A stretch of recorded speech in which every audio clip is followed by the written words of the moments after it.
Мој денешен соговорник е Владо Милев, председател и играч на одбојкарскиот клуб Џио од Струмица. Добро утро, благодарам што ја прифативте поканата да бидете дел од денешниот утрински брифинг. Добро утро, благодарам и на вас. Џио Струмица е на чекор да ја освои титулата во најсилната македонска конкуренција. Ова би било 8 титула, ако не се лажам. Па ајде нешто повеќе за тимот кој стигна до овде. Колку напорно работевте, каква беше дисциплината, колкава дисциплина е потребна за да се стигне до вакви успеси? Вака, нашиот тим е составен исклучиво од домашни играчи. Повеќе време се заедно, со оглед на тоа што оваа сезона се вратив и јас како еден од поискусните играчи со интернационално искуство.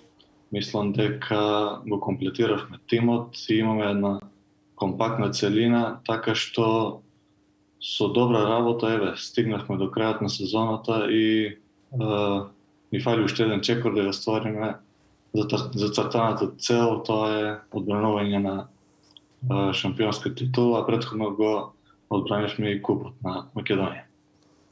Честитки за овој успех. Ајде малку повеќе за конкуренцијата. Ја проценивте ли добро? Како ќе оцените конкуренцијата во овие надпревари? Кога започна сезоната, покрај нас конкуренти имавме, гледавме во екипата на Вардар и екипата на Универзитет во Тетово. Но после завршувањето на полусезоната екипата на Вардар, не знам поради кои проблеми и причини, остана ослабена на еден начин, така што едини конкурент во моментот ни е екипата на Универзитет во Тетово. Тие се, можем да кажеме, на искусна екипа, која не е за подценување и ме радува тоа што после подолго време во Македонија гледаме квалитетна одбојка, така што уште еднаш да кажам, среќен сум што имаме конкуренција и што може да гледаме квалитетна одбојка. Споменавте екипата на Универзитетот во Тетово, ако не се лажам, во вторник играте против нив. Како течат подготовките, како се подготвувате? Дали вашите клубски играчи, дали вие сте во изолација, како се чувате пред овие надпревари? Да, на еден начин сме во изолација, тренираме, нашите активности се, значи, од сала, дома, што помалку дружење со надворешниот свет, да помине, како што рекоте, утрешниот надпревар, па после може малку да се опуштиме. Подготовките течат одлично. Значи, како што реков и претходно, првиот чекор го направивме со надпреварот кој го игравме во петокот во Тетово, го добивме тој надпревар, сега мислам дека на домашен терен само треба да го утврдиме тоа. Морам да ве прашам и за тоа како ве погоди пандемијата, како пандемијата го погоди овој спорт и од аспект на финанси, но и од аспект на ова за кое што разговаравме досега, а тоа е за подготовките, за тренинзите, па и за самите надпревари кои се играат без публика во сите спортови. Малку е чудно што салите се празни и не е исто да се игра пред полни трибини и празни. Но некако се навикнавме. Самата пандемија створи една таква атмосфера да на еден начин се навикнеме и што е тука е. Значи, потешкоти имавме и ние и останатите екипи во текот на цела сезона. Што со заразени играчи, членови на екипите, што дел, како што ректе, од финансиски аспект, самите поддржувачи на спортот во тој дел имаат потешкоти заради тоа што имаат намалени приходи. Сето тоа се одразува како на нив, така и на спортот.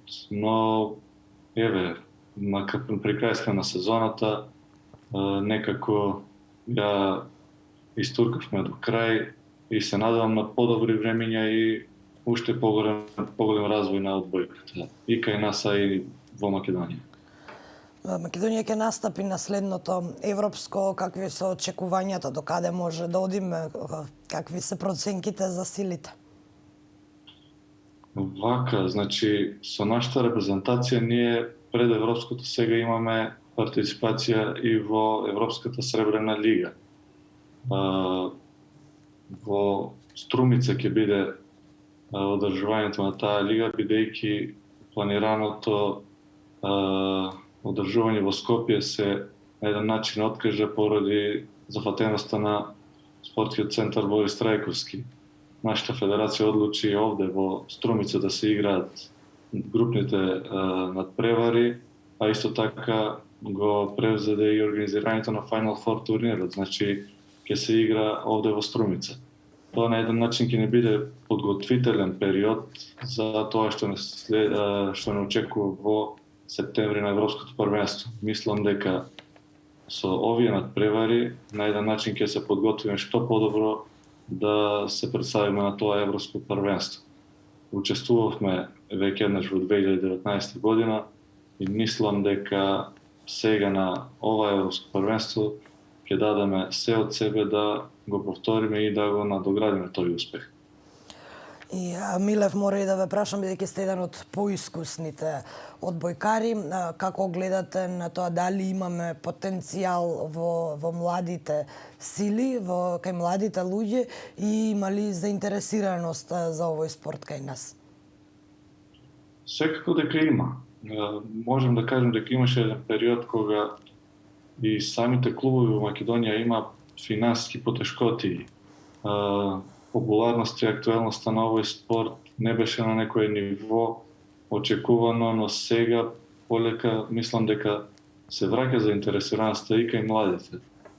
Во моментот има неколку млади играчи кои што тропаат и веќе се на вратата на нашата репрезентација и мислам дека и после нашата генерација може да сметаме дека помладите генерации може да очекуваме дека ќе го повторат успех.